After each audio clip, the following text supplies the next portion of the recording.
Ya, saya tahu apa, saya tahu lokasi di mana UTS segala macam seperti itu, dan saya juga punya beberapa teman yang sekolah di UTS. Jadi I'm not entirely sure. Jadi kalau apa yang dikatakan proses yang dijelaskan Mike dari KPU ataupun di Seknek itu dia bisa immediately to the graduate school dengan seperti itu. Itu yang bisa saya katakan. So, I have a big question about that. Yang menarik di disertasi dia itu, dia sama sekali tidak pernah menulis Jokowi sebagai alumnus UGM.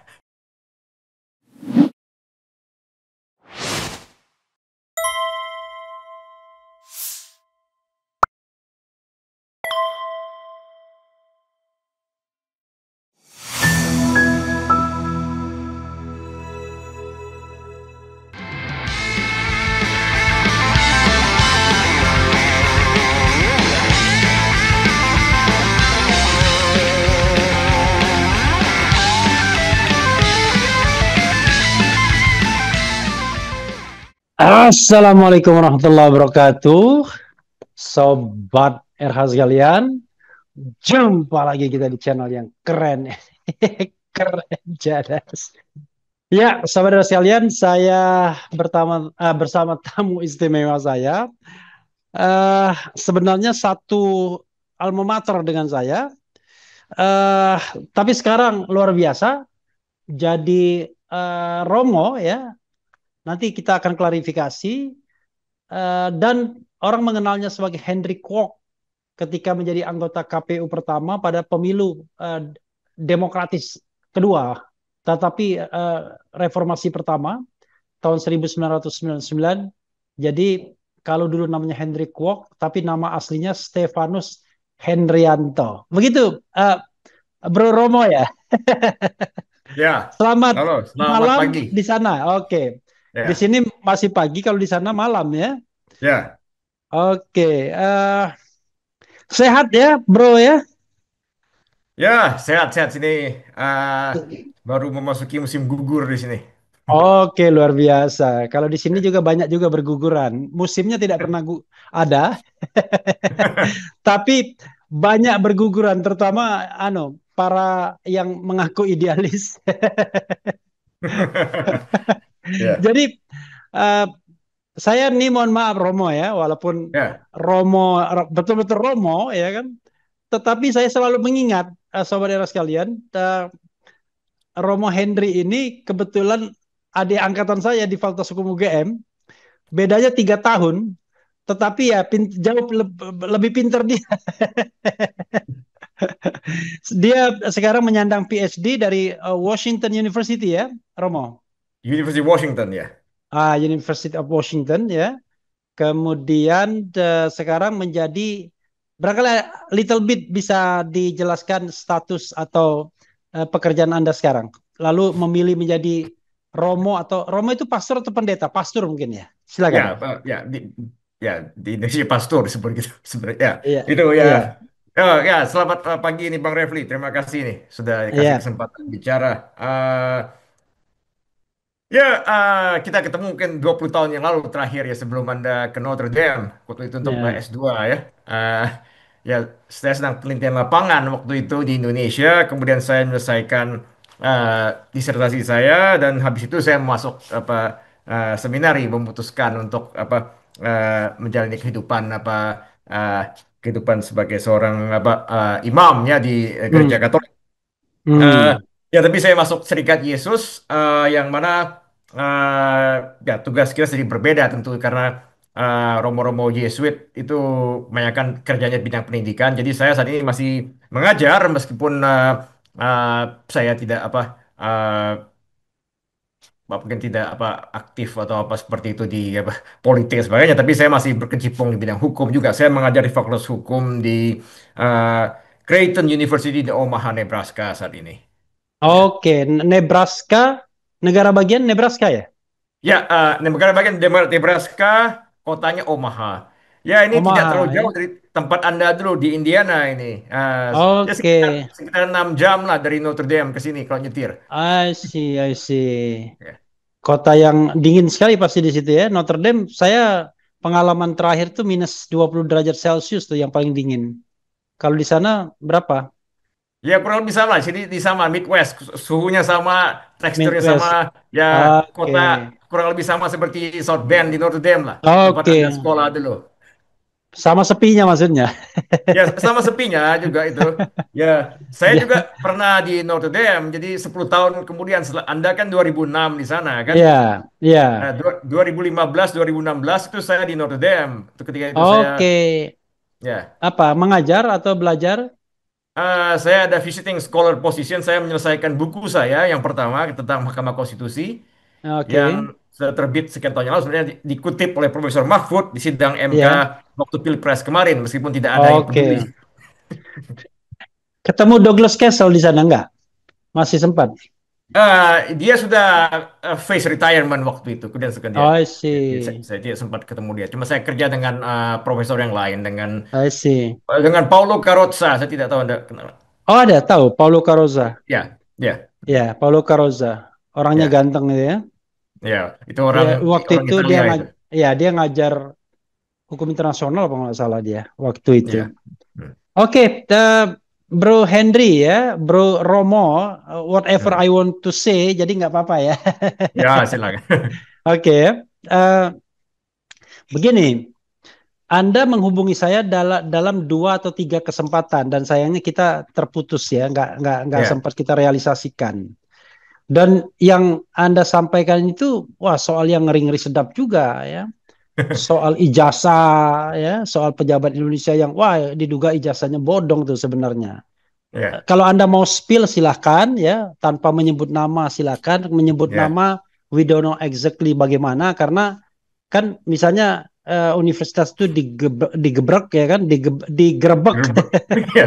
Lalu Ya. kemudian ada orang yang pernah kuliah di sana, it doesn't mean dia ijazahnya bodong, tetapi itu hanya satu kausalitasnya. Ya. Berikutnya Anda kemudian mengeluhkan teman-teman Anda. Jadi saudara Hmm. sekalian, saya ingin Ya. katakan sedikit, Romo Henry ini ya, dulu Henry Kwok kita mengenalnya, dia anggota KPU wakil dari PRD, Partai Rakyat Demokratik pimpinan Budiman Hmm. Sujatmiko. Ada Andi Arief, ada Budiman Sujatmiko, ada siapa lagi yang pernah jadi komisaris Telkom itu? Mugianto. Mugianto ya, ada Nezar Ya. Patria gitu. Nezar ikut Ya. juga ya. Nah, Ya, ya, orang-orang sorry, itu sorry, sekarang, komisaris Telkom itu Margiono, sorry, Margiono, sorry. Margiono ya, Ya, Margiono, yes. sorry. Ya, Beda ya, ya. ya, ya, Wamenham saat ini itu Mugianto. Ya, Itu Mugianto double honor dia. Wamenham ya, ya. Ya. Bahkan Natalis Piga juga mengaku PRD apa? PRD juga ya, lupa saya. Wah, saya tidak tahu dia pernah PRD itu. Saya nggak tahu Oh, oke. dia. Kita cabut ya. Ya. Arya Sinulinga juga pernah No, PRD no, no. enggak? Dia No, juga no, tidak no. PRD. Oke. Enggak itu Dan yang Anda sedikit mengeluh, ya kan? hmm, Waduh, kok terbalik sekarang? Saya yang dulu kurang garang di lapangan, kok sekarang terbalik? Mereka menikmati jabatan. ya, Budiman sebagai ya, kepala Badan Pengentasan Kemiskinan, ya kan? hmm. Mugi apa tadi? Mugianto. Ya. Mugianto sebagai Wah, Wamen HAM, ham. ya kan? Ya. Kemudian Nezar Patria Wamen apa gitu ya? Kominfo. Ya. Kominfo apalagi bukan Ya. sekarang Komdigi Oh, Wamen Komdigi ya. Komdigi ya. Hmm, Siapa hmm. lagi yang saya sebutkan? Andi Arief sebagai komisaris PLN ya. Ya. Dan lucunya mereka bekerja sama dengan orang yang dulu sangat mereka kritik Ya. karena bagian dari rezim Orde Baru Prabowo Hmm. Subianto. Itu yang kedua. Yang ketiga, Anda juga bicara mengenai saya ingin spill sesuatu tentang ijazah Jokowi. I don't know exactly kenapa Anda ngomong begitu. Nah, dari tiga hal tersebut, ya kan, silakan Anda mau memulai yang mana yang paling merasa comfortable gitu untuk kita mulai. Silakan. Eh, ada satu lagi yang lupa sebenarnya Bang Refli ini tentang apa? Saya lagi impeachment Gibran. Oke, ya, Ya, impeachment Gibran, ya, oke, itu empat ya, hal. empat Silakan, hal. empat Ya, hal tersebut, gitu. ya, Jadi ya empat mungkin, hal tuh within unlimited time, ya, ya, ya. bukan limited, Eh, unlimited. nggak tahu dari mana kita mulai dulu ini. Yang menjadi concern Anda paling paling mutakhir mungkin. Oke, begini saja karena ini kemarin saya sempat mengamati saja sedikit itu tentang apa cuplikan apa oral argument apa, ini sidang apa di MK ketika sidang pendahuluan di MK ya tentang Ya. undang-undang KIP yang digugat ketika itu. Hmm. Eh, Kemudian ada ketika itu tiga orang hakim yang melakukan pemeriksaan pendahuluan, yaitu Hakim Ya. Saldi Isra Tamananda. Eh, Ya. Terus ada satu lagi itu saya kurang jelas siapa di foto di videonya apa Guntur Hamzah. Terus satu lagi itu Asrul Sani. Eh, Arsul. Arsul Arsul. Sani, Ya. Arsul Sani, ya, Ya. yang kemudian ya dia bertanya banyak hal begitu tentang apa, oh ini kan terkait ijazah Jokowi dan Gibran segala macam. Itu pertanyaan dia kepada penggugat ketika itu ya organisasi Hmm. advokat tersebut itu. Kemudian saya sedikit tergelitik itu karena saya pernah itu mengangkat kepada Anda ketika itu dan juga beberapa teman. eh, Ya, sekitar begini, karena sebenarnya saya backtrack sedikit. Berapa waktu yang lalu kan Profesor Jimli Asidiki, guru Anda ketika itu ya, pernah mengatakan ruang publik di Indonesia saat ini penuh dengan ijazah, diskusi ijazah, kata dia itu menghabiskan waktu. Tapi dia berpandangan begitu karena dia mengatakan yang penting ini bagaimana kita diskusi tentang tatanan baru konstitusi Indonesia, itu yang penting menurut dia. Hmm. Nah, ya, dua hal ini sebenarnya berkaitan menurut saya ya. Karena masalah ijazah ini semua kan muncul hanya karena tatanan konstitusi juga yang sebenarnya bermasalah dalam banyak hal ya dalam undang-undang undang-undang dasar yang dirubah itu ya sudah diubah tahun Hmm. 1999 2002. Di antaranya persyaratan wakil presiden, persyaratan presiden segala macam kan. Eh, Hmm. Kalau misalnya persyaratan umur itu ditentukan di konstitusi, saya pikir mungkin kita tidak ada masalah seperti saat ini tentang Hmm. Wapres Gibran segala. Kalau umur 40 tahun jelas di konstitusi ya. Dan Ya. persyaratan presiden tidak ya itu minimum juga sebetulnya dan juga akhirnya menyangkut masalah kemudian apakah itu pendidikannya saat ini kan ya akhirnya sehingga masalah pendidikan calon presiden wakil presiden itu menjadi pangkal persoalannya itu tidak jelas di konstitusi ya akhirnya Hmm. undang-undang mengatakan cuma syaratnya waktu itu kan apa SMA saja untuk jadi presiden kan Hmm. ya sementara yang menarik begini untuk menjadi seorang hakim MK syaratnya harus S3 ketika itu kan. Hmm. Jadi Ya. seakan-akan lebih tinggi thresholdnya menjadi seorang hakim Mahkamah Konstitusi dibanding menjadi presiden. Padahal Hmm. tugasnya juga ya tidak kalah beratnya menjadi seorang presiden dibanding hakim MK. Ah, Hmm. Kemudian syarat jadi hakim MK itu kan pernah digugat di MK sendiri yang Ya. mengatakan MK kemudian memutuskan bahwa syarat menjadi seorang hakim MK itu harus S3 tapi tidak perlu S2 katanya. Waktu itu Mahfud yang masih ketuanya. Jadi Oke, persyaratan ya ya, pokoknya pernah S3, kalau S2 nggak apa-apa. nggak apa-apa. Yang penting bisa jumping up gitu ya. Ya, ah, itu yang ketika itu yang diputuskan oleh MK sendiri di bawah pimpinan Pak Mahfud ketika itu kan.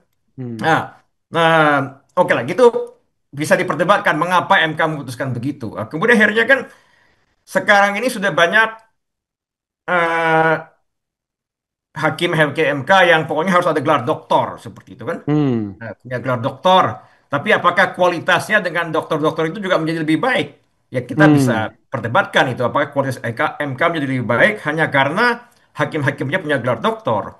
Dan Hmm. juga korelasinya bagaimana gelar doktor? Gelar doktor apakah harus doktor yang ilmu hukum, misalnya hukum tata negara, hukum konstitusi, atau Hmm. bisa hukum bankruptcy atau hukum apa perdata, hukum kepailitan segala macam bisa menjadi hakim MK juga hanya karena S3 Hmm. begitu kan. Ya. Ini ya jelas korelasinya penting gitu. Kemudian kan waktu itu kan pertama Anwar Usman ketika itu S3 dia itu sebenarnya S3 bukan di bidang hukum sebetulnya. Hmm. Nah, tapi dia menjadi hakim MK, kemudian jadi ketua MK pula. Hanya karena dia punya Hmm. S3. Tapi S3 dia bukan S3 di bidang hukum, doktor hukum itu. Ah, ah. Di Jadi bidang apa? pertanyaan-pertanyaan. Ya, Dia oke.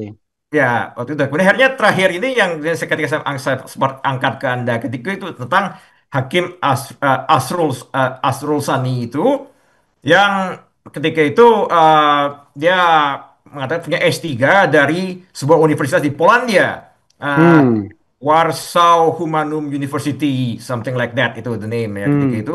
Universitas itu berdiri tahun 2018 ya. Hmm. Nah, jadi belum sekitar itu kalau salah itu, tapi belum lama berdirinya universitas itu kemudian akhirnya dia dapat gelar S3 dari sana. Ya sebenarnya itu kalau tidak salah itu online program dan kemudian itu menjadi modal dia menjadi hakim MK kan. Hmm. Ada info menarik saya share ke Anda ketika itu bahwa sekolah tempat dia belajar dapat S3 itu awal tahun ini itu digerebek oleh KPK Polandia. Hmm. Kemudian para pemimpinnya ditangkap karena mereka menjual ijazah palsu kepada banyak pejabat di Polandia. Ketika Hmm. itu. Apakah ini ada korelasinya atau tidak? Kita tidak tahu kan. Tapi uh, Ya. ini juga akhirnya a big question Hmm. menurut saya ketika itu kan ya. Saya tidak Ya. menuduh dia palsu, saya tidak punya bukti. Tapi Ya.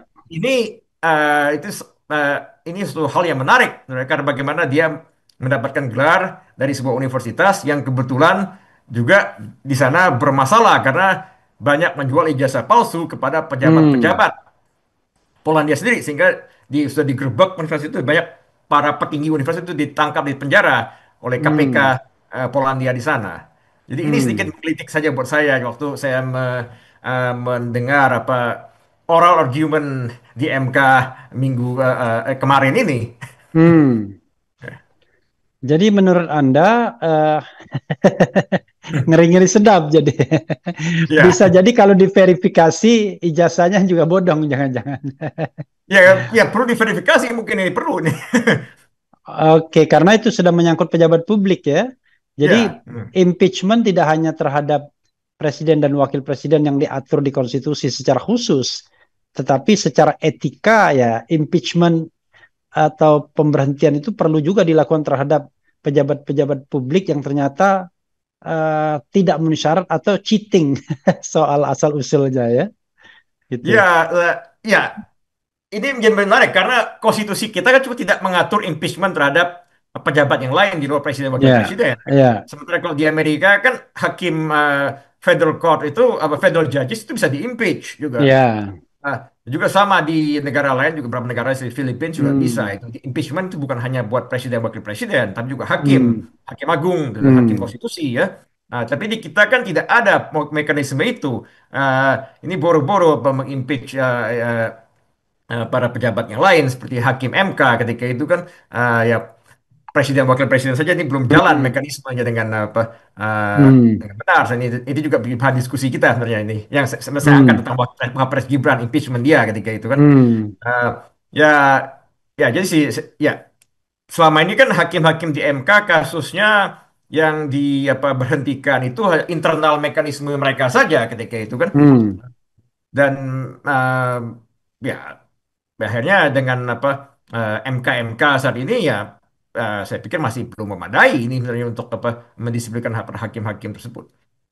Tetapi sebenarnya bisa jadi kan kalau kita laporkan sebagai pelanggaran kode etik, tapi masalahnya memang siapa yang akan melakukan investigasi? Apakah MK-MK permanen itu mau dan mampu melakukan investigasi untuk kasus ini? Ataukah jangan-jangan investigasi tiba-tiba dibebankan kepada pihak yang mengadukan? Itu seperti kasus Anda terhadap waktu itu Pak Mahfud kan? Ya, Akil Muhtar waktu itu kan, Ya ya, tapi waktu ketuanya maksudnya ketuanya Pak Mahfud. ya Ya, ya jadi malah kita yang dibebankan, padahal kita orang ya ya. sipil biasa yang tidak memiliki kemampuan untuk melakukan penangkapan, penahanan dan lain sebagainya kan, atau Ya memaksa lah, tidak ada. ya Oke, jadi saudara sekalian di bagian pertama kita bicara mengenai latar belakang pendidikan salah satu hakim yang konon ya bergelar S3 dari Polandia, tetapi awal tahun ini universitas itu digerebek karena eh, bukan dianggap sudah ditengarai, ya. terbukti melakukan jual beli ijazah kepada pejabat-pejabat di Polandia sehingga digerebek oleh KPK-nya Polandia. Tapi apakah kemudian ijazah yang didapatkan hakim konstitusi itu sah? We don't know exactly. Jadi kita tidak bicara mengenai menyampaikan hoax, tetapi sebuah berita yang barangkali ada korelasinya. Kan kalau kita mau bicara tentang good governance, clean government, ya harusnya hal-hal seperti ini boleh dan bisa diangkat kan. Begitu Romo ya? Ya, saya pikir ini suatu hal yang apa, ya, kita tidak, saya tidak mengatakan saya punya bukti atau apa, saya tidak Ya, menuduh. Cuma ini orang tidak, kadang-kadang saya membedakan antara bukti dan data ya. ya, Kita punya data ini, apakah data ini bukti kan itu bisa nanti bisa diolah kan. We have information, itu sebuah data bahwa Universitas apa Collegium Humanum di Warsaw, Poland itu ya bermasalah ya, ya itu big news sama in Europe ketika itu ya, bukan hanya di Poland tapi juga di Inggris segala macam, orang tahu semua, diberitakan di situ. Nah, jadi itu jadi universitas itu universitas yang abal-abal lah, bisa kita katakan seperti itu. Apakah eh, produk yang lain juga bermasalah, kita tidak tahu ya, itu perlu ada penyelidikan dan investigasi lebih mendalam, tapi kita tidak punya otoritas loh itu kan, apalagi kasus tadi kan Bang Refli katakan, apakah MKMK ya. punya kemampuan untuk itu kan, kita tidak tahu juga. Hmm. Iya, pertanyaannya adalah memang sering sekali orang Indonesia ini tidak mampu melakukan verifikasi terhadap kebenaran latar belakang pendidikan. Ya, Nah, saya juga mau lompat. ya. Apakah hal yang sama Romo tangkap juga di latar belakang pendidikan Gibran? Sejauh apa Romo paham mengenai latar belakang pendidikan Gibran yang saya kasih latar belakang sedikit walaupun Romo sudah tahu barangkali. Kita kan punya dua dokumen resmi. Hmm, Dokumen resmi itu bernama berkantor dimiliki oleh KPU dan dimiliki oleh Setnek.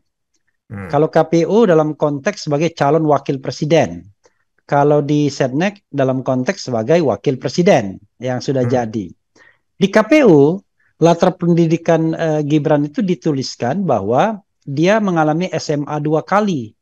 Jadi setelah tamat SMP di tahun 2002, dikatakan 2002 sampai 2004 dia itu masuk OPSS yaitu Orchid Park Secondary School selama 2002-2004.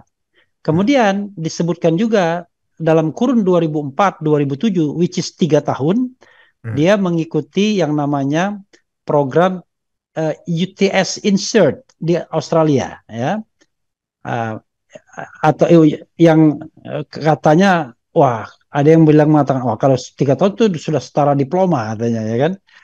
Tetapi di situ ditulis tetap SMA. Berikutnya dia lulus MDIS dari Singapura dengan hmm. ijazah Bradford University. Walaupun kuliahnya nggak jelas di mana di Singapura, tapi dia nggak pernah ke Bradford Inggris ya.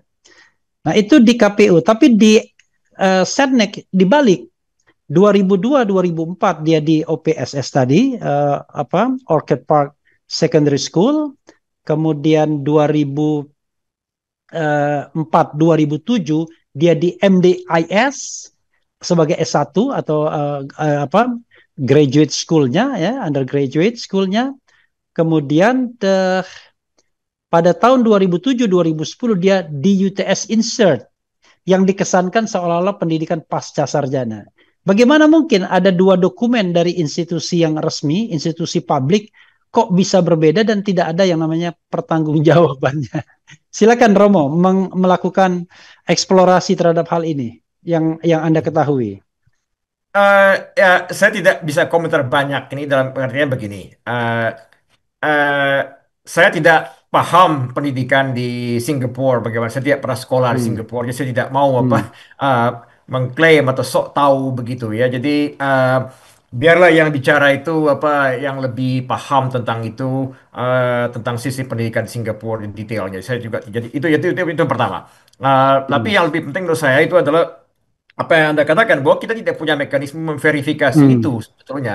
Eh, ya orang bisa klaim sana sini apa sertifikat atau apa, ini ekuivalen di Indonesia bagaimana? Kita verify itu bagaimana? Itu yang apa itu jadi masalah kan, misalnya ketika Anda sekolah di Notre Dame dulu kan itu LLM itu kan tentu Ya, jelas kan. Ketika itu that you can verify that ketika itu kan, ya. ketika ya itu sehingga eh, tapi yang banyak kasusnya tidak. Walaupun kalau Romo search nama Refli Harun, you will know, you will don't know, you Well, I will mean, I you know will your not find, name, so jadi uh, so I you will I not can do find. that. I mean, Ya, so ya, Oke, karena my ya. original name bukan Refli Harun ya. Oke, it's Ya, okay. ya, so Oke, I know silakan. that. Ya, Iya, ya. oke, oke. Jadi, Iya. jadi itu apa?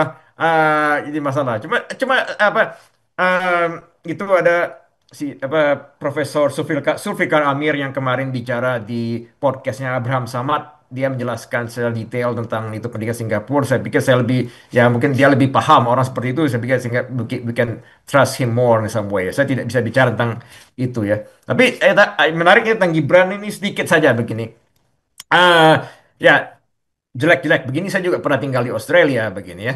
Ah, Hmm, jadi waktu itu meskipun konteksnya saya tidak sekolah, tapi ini masih perjuangan masa lalu ketika itu waktu bersama PRD.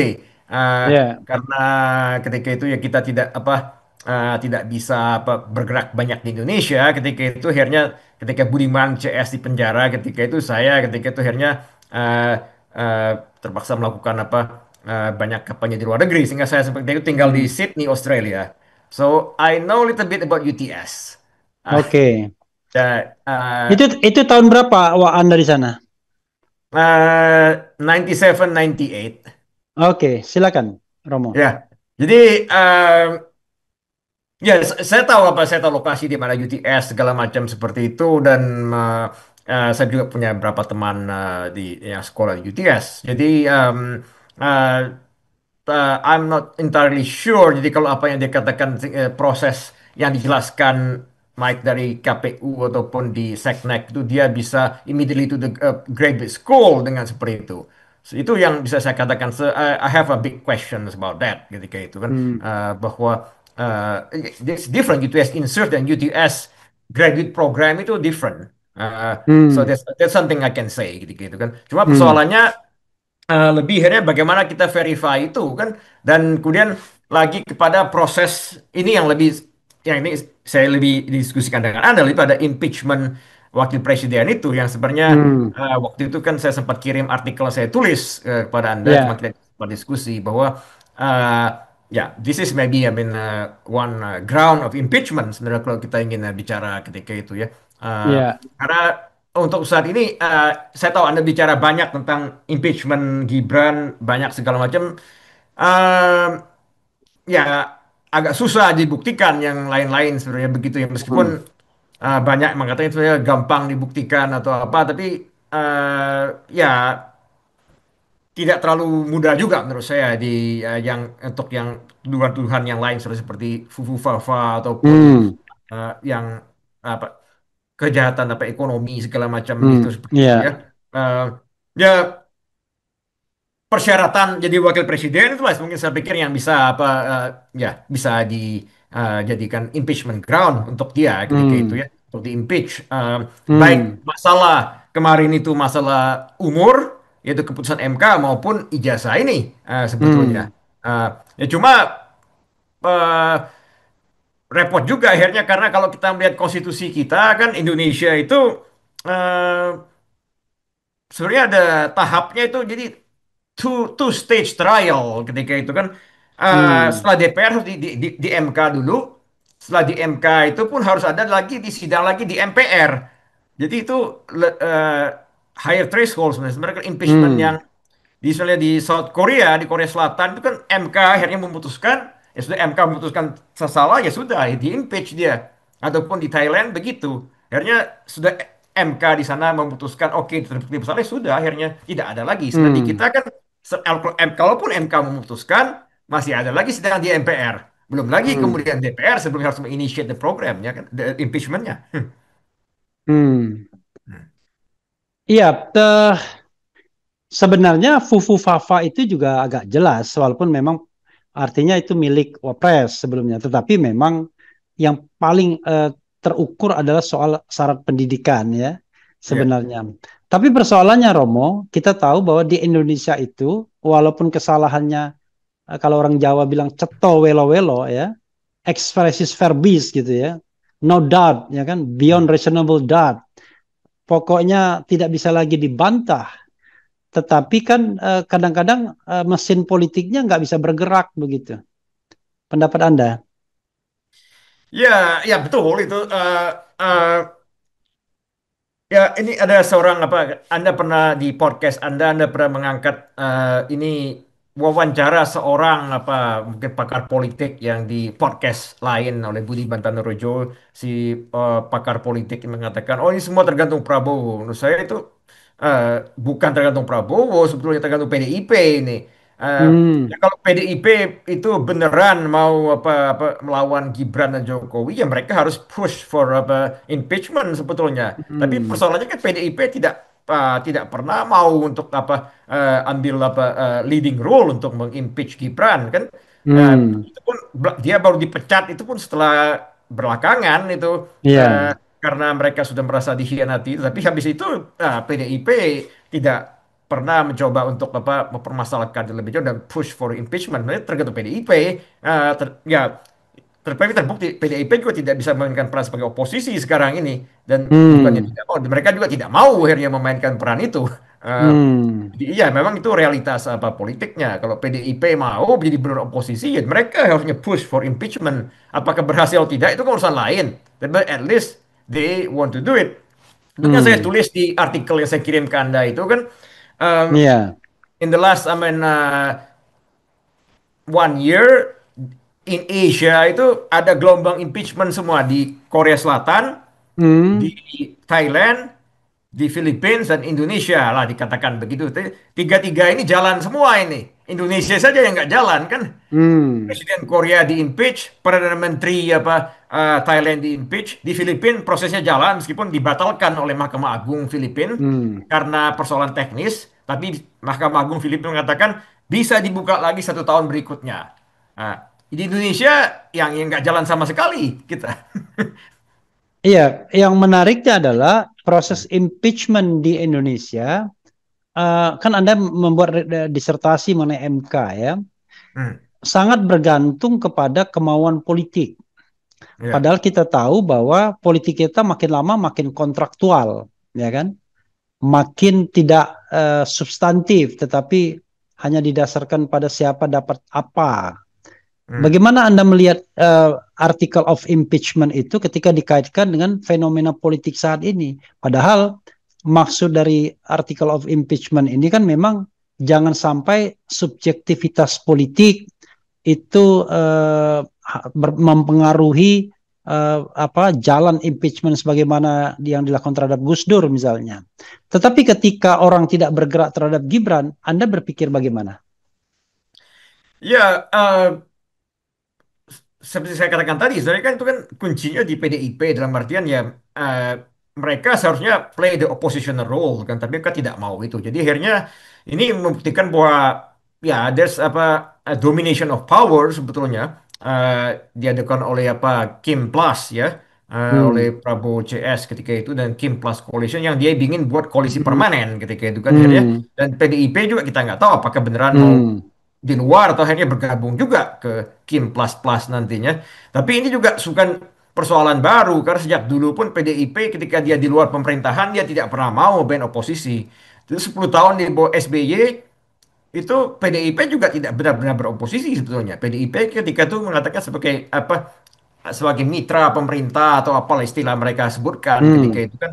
Tapi mereka bukan sebagai peroposisi. Akhirnya mereka selalu mencoba untuk kembali back to power kan dan setelah Hmm. SBY kan mereka mencoba kembali dengan Jokowi akhirnya ketika itu sebagai apa orang yang dijadikan petugas partai dan akhirnya meskipun dia bukan kader PDIP ketika itu Hmm. as long as we can go back to power sehingga Ya. akhirnya ya memang kalau konteks seperti ini sangat transaksional ketika itu kan ya Hmm. eh, ketika sudah ada pemenang semuanya langsung bergabung ke situ ke Ya. pemenang jadi grand coalition seperti itu ya tidak agak susah untuk impeachment akhirnya jalan. Ya. Sekarang kalau kita bicara aktor impeachment ya, menurut Hmm, Anda ada orang mengatakan tergantung Prabowo, sebagaimana Anda katakan tadi dengan mengutip hmm, apa podcast saya sebelumnya. hmm, Tapi ada juga yang mengatakan itu kan bergantung pada elit-elit politik di partai politik. hmm. Ya terutama 8 partai politik yang ada di parlemen. Lalu ngapain kita memilih wakil-wakil rakyat ya kalau begitu? Silakan. Karena di antara 8 itu bukan wakil rakyat tuh sebagian besar kan. Yang wakil rakyat Oh, nggak ada malah, ya kan? Coba bayangkan. Jadi, impeachment itu tidak ditentukan oleh wakil rakyat, tapi ditentukan kekuatan di luar wakil rakyat. Padahal konstitusi mengatakan itu adalah kekuatan DPR mestinya. Silakan. Ya, ini kan menunjukkan suatu persoalan di apa tatanan politik Indonesia dan juga apa masalah konstitusi ya konstitusi secara apa bukan secara apa khusus written text tapi secara apa Hmm, luas ya. Ya, sebenarnya kalau Anda pengalaman Anda di Amerika waktu di sini Anda bisa mengamati kan bahwa sebenarnya ketua partai itu di sini tidak terlalu penting perannya itu ya Republican Party ya, atau apa Democratic Party ketuanya nobody really know ketika itu karena ya. peran mereka tidak penting akhirnya ketika itu kan. Hmm. Tapi di Indonesia itu kalau sudah jadi ketua partai sangat apa dikdaya sekali perannya sehingga melebihi sehingga eh, caucus Ketua misalnya partai di itu suaranya 100% iya.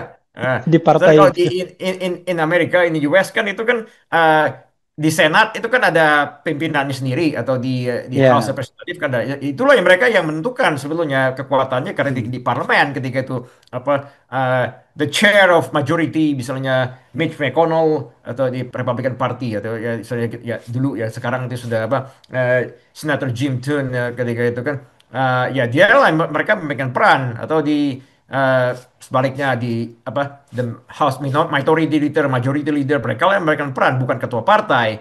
Ya akhirnya jadi ya tapi di Indonesia memang sudah apa begitu saat ini Hmm. ya jadi dia emang susah untuk di apa impeachment jalan akhirnya. Jadi apa yang Anda sarankan ya agar kemudian bukan impeachment itu jalan, tetapi cara untuk melakukan verifikasi terhadap kebenaran sebuah dokumen ya yang merupakan syarat untuk menjadi calon presiden dan wakil presiden ini itu bisa eh, memenuhi asas-asas pemerintahan yang baik ya, transparan, accountable ya. Karena yang terjadi adalah seolah-olah ada upaya untuk menutup-nutupi ini sehingga debat publiknya gila-gilaan, tapi Hmm. transparansi dari institusi negaranya tak ada gitu. Silakan.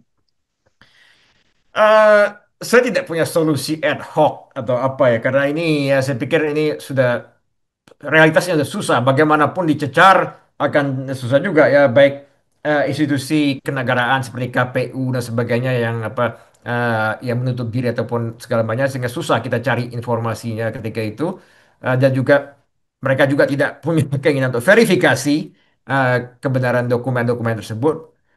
Dan juga institusi-institusi apa yang terlibat seperti UGM sekalipun tempat kita pernah kuliah Hmm. ketika itu kan Ya. yang juga uncooperative to some extent itu bisa kita perdebatkan lah bagaimana ya nanti kita bisa bicarakan lagi ketika itu. Tapi yang lebih penting yang saya katakan seperti Pak Jibli katakan itu waktu dia pidato itu kan di forum apa saya lupa itu ya dia mengatakan oke debat publik penuh dengan ini yang penting ini bagaimana kita melihat tatanan konstitusi baru itu saya pikir yang bisa kita bicarakan yang lebih penting the new apa constitution dalam artian begini eh, James Madison dan Jefferson itu pernah berdebat ketika itu kan waktu Hmm. penyusunan konstitusi Amerika.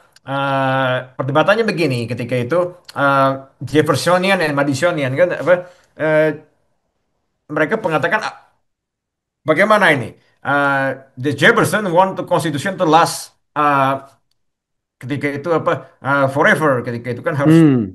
uh, sementara Madison mengatakan setiap generasi itu harus membuat apa konstitusi sendiri dalam arti Hmm. dia katakan usianya 20 tahun itu maksimum sehingga generasi baru bikin konstitusi baru kata dia. Tapi Hmm. akhirnya kan yang menang Jefferson ketika ya the Ya. US Constitution Ya. that things that last things that hundred more than 100 years now ketika itu kan ya satu konstitusi yang paling sulit diubah ketika itu. Hmm. Saya pikir saya lebih cenderung yang apa Madison approach dalam artian ya every generation have to I mean that define their I mean own constitution ketika itu kita jangan Hmm. terikat lagi ini konstitusi 2002 ini kalau dikatakan 2002 ya mau disebut konstitusi Ya. 2002 itu sudah lebih dari 20 tahun dan terbukti Ya. sebenarnya tidak berhasil membuat tatanan Indonesia yang baru karena Hmm. banyak uh, kesalahannya mereka buat ketika banyak kompromi segala Hmm. macam itu ya. Sehingga akhirnya it's time for the new generation to draft their new constitution. Ketika itu termasuk generasi kita lah, generasi Anda juga. Hmm. Kan Ya. itu kan dibuat oleh Jacob Tobing CS, that the older Hmm. generation dan juga part of the new order. Ketika itu kan Ya. dan konstitusi ya benar-benar produk ketika itu reformasi ataupun itu sebenarnya belum ada oleh generasi baru ketika itu ya. Ya, kalau misalnya mantan apa teman-teman seperjuangan saya Budiman CS segala Hmm. macam mau bikin konstitusi baru terlibat ya, that's I mean better in the sense I think that they should take the lead ketika itu kan. Hmm. Ya. Yes, our generation is time to write our constitution Ya. ketika itu. Jadi itu yang lebih penting sehingga persoalan seperti persyaratan presiden segala macam harus diperjelas di konstitusi tentang itu juga Hmm. masa jabatan presiden, saya pikir itu harus dijelaskan dalam arti tidak bisa diubah lagi. Jangan sampai Hmm. nanti ini eh, kemarin itu tidak jadi 3 periode, tapi belum berarti ini habis. Habis ini bisa jadi Prabowo juga mau 3 periode. Jangan-jangan nanti habis ini kan. As long as itu kan argumen dari teman Anda Kodari mengatakan itu bisa saja diamandemen kan, tidak dilarang. Ya. Ya ada benarnya juga dia dalam artian tidak ada pasal di Undang-Undang Dasar yang mengatakan 2 periode itu tidak bisa diubah. Yang ada Hmm. itu cuma mengatakan negara kesatuan tidak bisa diubah. Itu. Ya. Tapi 3 periode tidak bisa diubah. Jangan-jangan nanti periode berikutnya mereka mau ubah lagi. Celaka lagi nanti. Hmm. Oke, oke ya. Lalu apa yang Anda ingin share soal ijazah Jokowi yang Anda katakan dalam teks Anda kepada saya? Tadi kan saya menyebutkan begini kan. um, the problem for PDIP kan they always things that want to aim for power ketika itu kan. Hmm, Mereka ya, 10 tahun sebagai oposisi itu susah sekali hidup mereka. Jadi we have to find the way going back to power ketika itu kan. Waktu itu kan mereka tidak bisa lagi apa mencalonkan Megawati. Sudah sulit untuk ya. apa menjadi menang karena Bu- cari eh, masih bisa tapi sulit menang. ya masih bisa bisa tapi Ya, apa ya, secara political calculationnya udah sulit untuk menang, kan.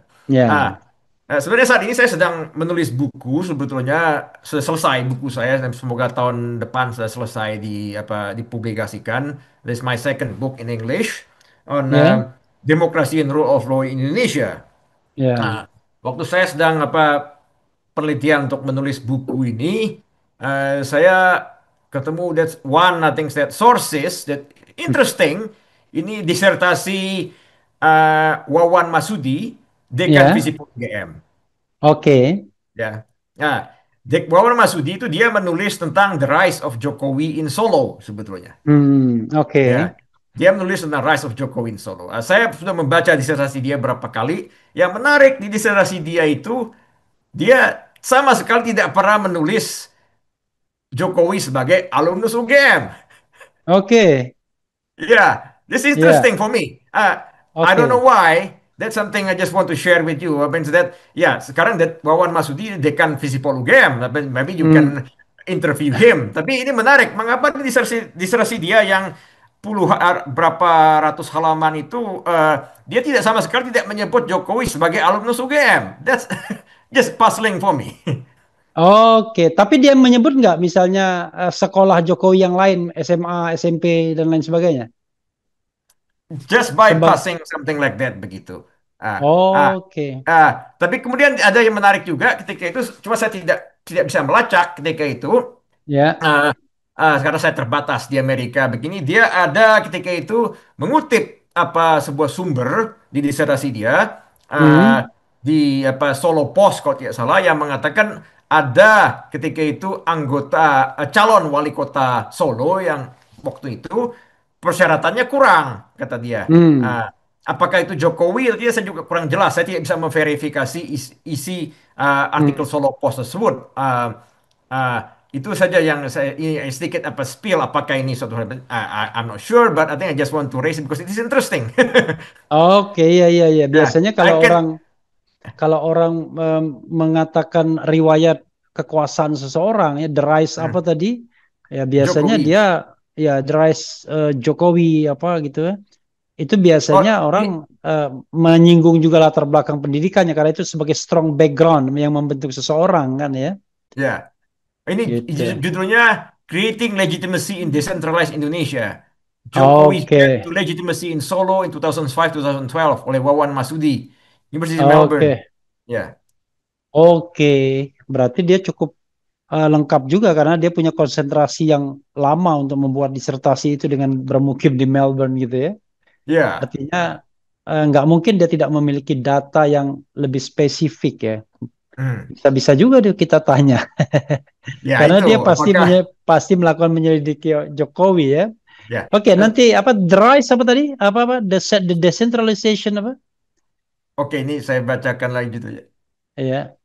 Uh, Creating Legitimacy in Decentralized Indonesia. Jokowi Oke. Path to Legitimacy in Solo 2005-2012. Oke. Oke. Yes, saya bisa Creating kirimkan ke Anda legitimacy. nanti ini Oke, oke. diserasinya. Ya, Oke. Good, good, good. ah, Good point. ya.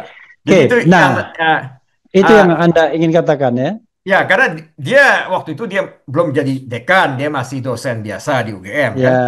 Ya, Ah, jadi kemudian masih dia menulis itu jadi juga. masih jujur. Ya, itu that's interesting saja menurut saya ketika itu why he never mentioned single one time that Jokowi is I mean lulusan UGM. Mungkin kalau alumnus Oke. kategorinya sudah masuk ya kalau Ya, ini ya. juga akhirnya yang ya saya kasih tahu ya kita sama-sama lulusan UGM ya ya kita tahu bagaimana ketika itu di sana kategori Hmm. berubah kalau kategori alumnus itu juga akhirnya that's Hmm. mix orang get confused ketika itu kan. Itu menyangkut tadi seorang apa mantan teman seperjuangan saya yang saya katakan sekarang jadi Ya. seorang komen saat ini. Ah, yang Hmm. menarik itu karena UGM dalam websitenya mengatakan salah satu lulusan terbaik dia itu sekarang menjadi wamen. Ah, ini kan misalnya karena dia tidak mengatakan alumni loh beda ya. Kalau alumni mungkin Ya. ah, definisinya menurut agama sekarang cuma pernah kuliah berapa lama begitu kan. Ya. Nah, ya, sehingga akhirnya Budiman Sujatmiko itu masuk alumni sebenarnya, meskipun dia cuma kuliah 1 or 2 semester di UGM. Dia Ya. tidak pernah lulus di UGM sebenarnya Budiman. Nah, Hmm. tapi ini seorang lain, Wamen saat ini menjabat di kabinet Prabowo yang dikatakan oleh UGM sebagai salah satu lulusan terbaik mereka oleh website resmi UGM ya. Nah, tapi saya tahu ini orang ini tidak pernah lulus, at least dia tidak pernah lulus tahun itu.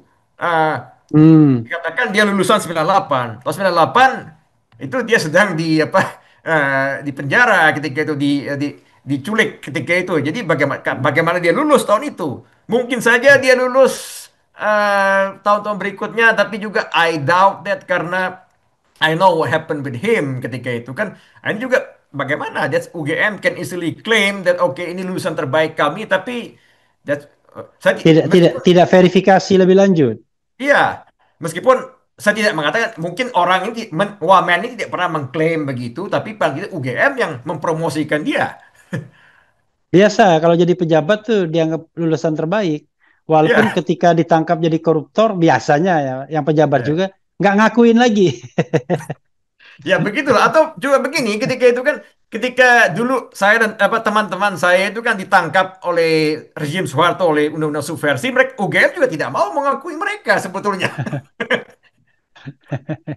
Ah, Tapi jadi kalau Anda sekarang akan diakui oleh UGM tuh. Salah oh saya satu nggak tahu gitu. alumni, salah satu alumnus UGM yang bisa menginternasional.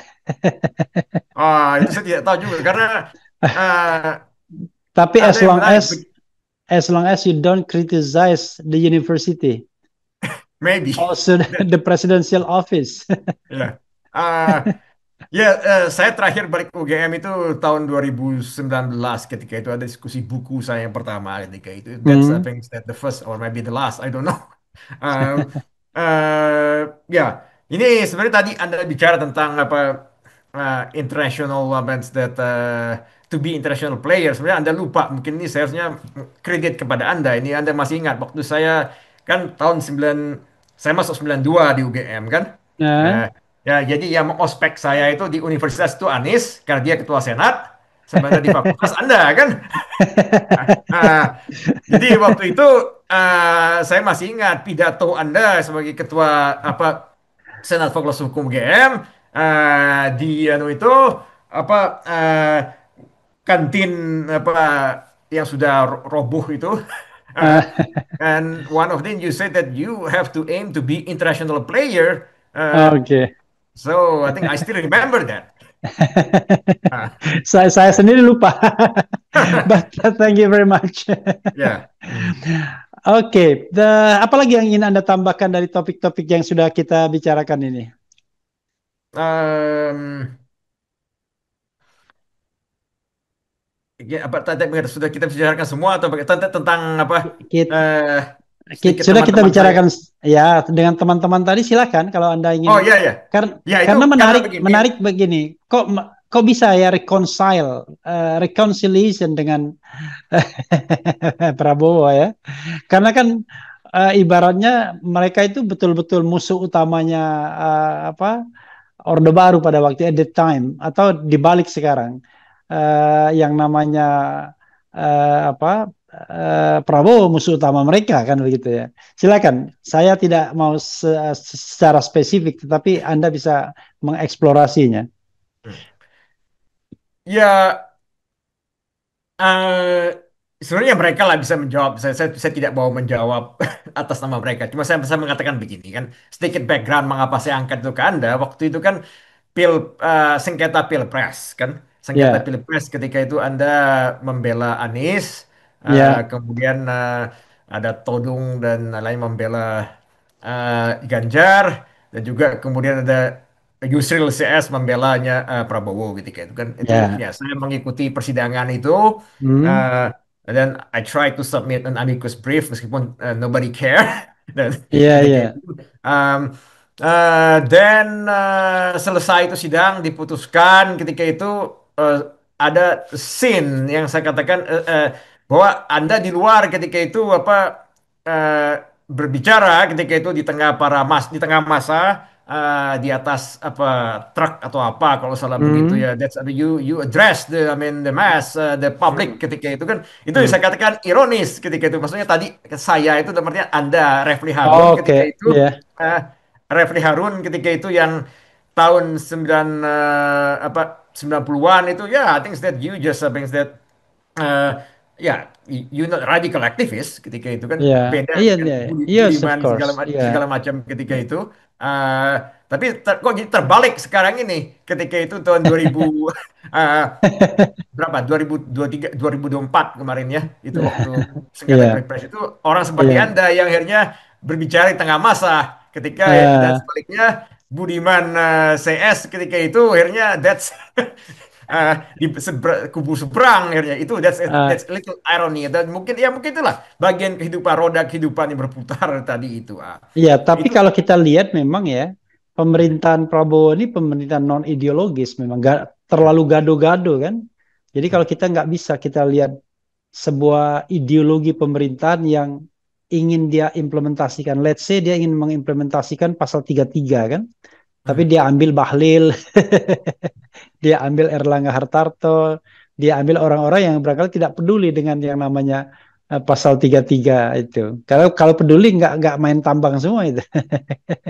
Kalau oh peduli iya kan ya, harusnya harusnya lebih peka bagaimana menjaga tambang itu untuk kehidupan rakyat kan begitu. Silakan. oke ya two things here I think that ya pertama saya selesaikan dulu masalah teman-teman saya tadi ya kan. Iya, iya, Eh, Ya, itu setelah insiden itu kan saya ketika itu saya reach out to you saya katakan ini kok cerita kehidupan terbalik akhirnya akhirnya seperti itu kan dan akhirnya terbukti mereka masuk kabinet sebagian dari mereka masuk kabinet ketika itu kan ya oke lah begitu ya saya mengatakan mungkin eh, banyak yang berubah usia bertambah ketika itu kan eh, kebutuhan apa bertambah punya istri punya anak segala macam ya akhirnya memutuskan untuk apa how to means that earn hmm, income segala macam ya dengan hmm, cara apa menjadi pejabat hmm, mungkin begitu ya hmm, ya mungkin ya hmm, oke itu that's I mean maybe legitimate you can say that begitu kan. hmm, Em, eh, Ya, meskipun akhirnya eh, saya pikir mereka terlalu cepat puas saja kalau berkuasa. Hmm. Sebenarnya kader-kader PD kan cuma jadi wamen saja, tidak ada yang jadi menteri sekalipun itu. Memang banyak Hmm. wamen ketika itu kan, tapi Ya. none of them is the minister. Ya kalau mau akhirnya benar-benar berkuasa ya sekalian lah, jangan tanggung-tanggung kan. Hmm. Ya, begitu kan. Tapi terlalu cepat puas mereka menurut saya pun kalau begitu ya. Dan itu satu. Lalu yang kedua juga, Padahal padahal harusnya ini masa kader-kader segenerasi kita untuk berkuasa harusnya ya. Karena ya, kalau I kita think that, lihat ya. kalau lihat kita Bahlil misalnya yang lebih muda dari kita, Hmm. kok dia bisa gitu. Tapi orang-orang seperti Budiman, kemudian Nezar tidak memainkan Ya, role yang lebih hebat dari Bahlil misalnya ya. ya, itu Pada ya that's irony and so a little bit pathetic in some ways, but I think oke ya biarkanlah. Tapi ya yang berikutnya itu lagi tentang em, idealisme yang dulu segala macam arti ya ya ya ya semua orang berubah begitu kan ya dalam artian ya mereka bukan revolusioner lagi sama juga saya juga bukan seorang radikal revolusioner lagi ketika itu ya ya itu pilihan mereka masing-masing tapi dalam artian ya I think you choose that route. Eh, Ya, cuma apakah akhirnya memang idealisme mereka dulu itu ya mereka bisa terjemahkan masih dengan di Prabowo? I doubt that. Dan juga ya lagi-lagi persoalan kedua tadi katakan kabinet Prabowo ini bagaimana kan ketika itu ya hmm, ya dengan dia ubah undang-undang sehingga akhirnya dia bisa bikin kabinet apa super group semau-maunya. ya seperti itu dan juga ini juga masalah konstitusi kan bagaimana akhirnya masalah ini juga harusnya atau lebih jelas di konstitusi tentang kementerian ini kan saat ini sebenarnya pengaturan kementerian sangat sedikit sekali dan eh, Hmm, sehingga presiden bisa bikin apa ubah peraturan seenaknya begitu buat kabinet yang lebih besar begitu lebih gemuk. Eh, dan juga kualifikasi akhirnya kan sehingga Prabowo memang lebih banyak akhirnya they try to bring everybody together orang-orang dekat-dekat dia dan juga tanpa kualifikasi. Eh, ya seperti itu kan apakah the certain people that I mean qualify misalnya seperti itu kan misalnya Mugianto itu tadi kan kita sebutkan itu apakah dengan pernah diculik itu he's qualified to become the one man ham begitu kan apa how much he understand human hmm, rights really that I'm not sure ketika itu kan his education is not I mean equip him to do that I don't think so. hmm, Ya uh, ya tapi dia dapat jabatan sebagai Wamenham misalnya atau teman saya itu ketika itu yang lain Faisal Reza ketika itu juga anggota PRD kan tiba-tiba jadi ya. Wamen perindustrian. Ya ya I don't know about his knowledge about I mean that industry or something like that kayak dia juga his background dia juga di ketika itu di Fakultas Sastra ketika itu kan sejarah di UGM dulu. Eh, So yeah, yeah, some of them are things that yeah, that's the thing. And then of course the bigger question is kan ini sekarang ini ya bagaimana kabinet ini ke depannya sehingga akhirnya ketika Anda menyebutkan pasal 33 tadi itu kan kasus itu ya ini menarik karena eh, sebenarnya pasal 33 itu sejak orang tahu menghadapi perjalanan MK itu sudah substansi pasal 33 itu sudah banyak berubah. Dalam Hmm, artian sejak zamannya Pak Jimli MK-nya itu sudah mengatakan interpretasi yang berkali-kali terhadap apa uh, pasal 33 mulai dari undang-undang listrik segala macam yang sebenarnya change the narrative and substance of Article 33 sebetulnya. Cuma retorika politik akhirnya tidak berjalan akhirnya dengan itu. hmm, Interpretasi MK itu akhirnya tidak digubris sama sekali dalam political practice sehingga akhirnya begitu kan. Em, hmm, ya ya sehingga akhirnya memang retorika lagi dalam pemilu debat pilpres bukan yang ini debat pilpres sebelumnya itu Prabowo dan Jokowi dua-duanya ketika itu bicara tentang pasal 33 artikel 33 ya, menjadikan ya, kampanye mereka tapi mereka tidak menyinggung sama sekali putusan-putusan MK yang sudah mengubah sebetulnya pemahaman tentang pasal 33 sendiri. Jadi hmm, ya orang seperti Prabowo tidak peduli saya pikir akhirnya transaksional juga dia. hmm. Hmm, Oke, luar biasa ya. hmm. Eh, ada lagi yang mau disampaikan, Romo? Nggak terasa kita sudah 1 jam. Jangan sampai nanti saya tahu di sana sudah pukul 10 malam ya. Hampir 10 malam sih. Ya, oke. Ya, Hampir 10 mungkin malam. ya itu saja yang sudah saya katakan sedikit ini setiap banyak lagi. Terima kasih kesempatannya eh bisa bicara dengan orang sebesar. Sedikit menarik bagi tadi saya katakan tentang Anda katakan tentang alma mater kita UGM. Eh, Hmm. saya mengatakan I don't know. I mean whether they really proud of me or something like that. Ya itu urusan mereka. Cuma menarik begini. Waktu itu kan uh, selesai pilpres itu sengketa pilpres itu.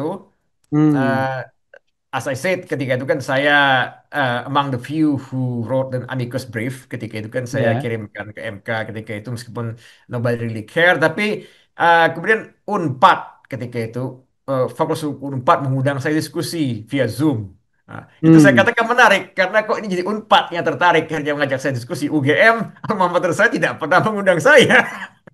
Ya, karena UGM berada di pihak sono, di pihak yang Oh, barangkali Anda kritik kan gitu kan. Masih ada Pratikno di situ kan. ya Jadi ya. wajar gitu. Ya, ya itu Eh, sih that's interesting.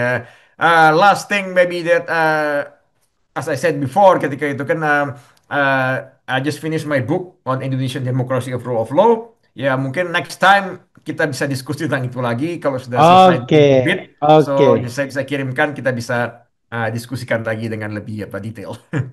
Oke, ini udah tepat pukul 10.00 ya. Ya, Kalau nah, nasihat dokter saya harus tidur tuh. Tapi karena ya. ini 10 pagi, tentu saya harus beraktivitas. Jadi Anda yang tidur, Romo ya. Ya, oke ini ya semoga Anda juga pulih kondisi kesehatannya. Kata saya Oke, baru tahu iya. dari dokter katanya mengatakan Anda harus istirahat jadi. Iya. Makasih ya. Oke, ya. Selamat Pagi. malam, selamat pagi di sini. Oke, terima kasih Bang. Oke.